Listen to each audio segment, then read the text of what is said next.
So, you have reached my second video, which means, and I'm just guessing here, you're interested in composing music using the Kulintang. In this shorter video, I will show you how to notate the Kulintang. So let's take a closer look.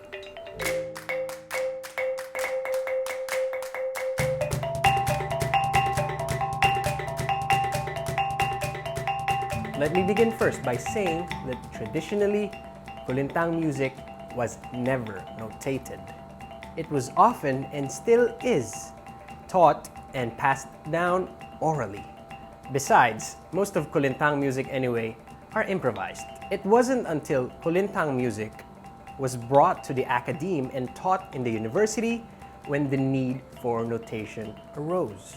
Kulintang master Aga Mayo Rutokan devised a system of notating Kulintang music. This here is a type of cipher notation. These numbers do not correspond to any specific pitch, but instead they specify gong numbers. The numbers on the top row are what the right hand does, and the numbers on the bottom row are what the left hand does. I had the honor of being part of AYE 2018, wherein I performed 3 pieces composed by 3 different and amazing composers. I will show you 2 ways on how the composers notated them and how we ended up with a form or a hybrid of Western and cipher notation. In this first one, the pitches are easily seen. This is better if the composer would want the performer to better visualize the pitches used.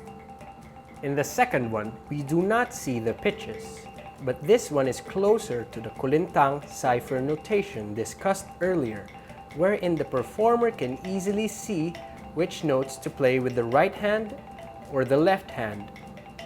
This is better if the composer has sufficient understanding of left and right hand usage for the Kulintang. It is also best to specify the 8 selected gongs from the beginning of the piece as shown here. This is also common practice for other Asian instruments such as the Japanese koto or the jushichigen when notating via Western score. The next example shown here maximizes the improvisatory nature of the Kulintang. The composer simply notated that the performer may variate freely on the binalig pattern. This is a very common Magindanaon rhythmic mode.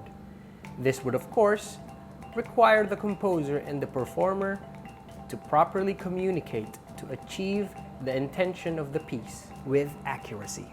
As you can see in my personal copy, the numbers below the note heads are handwritten, which means the score was initially given to me with only the Western notation and no gong numbers.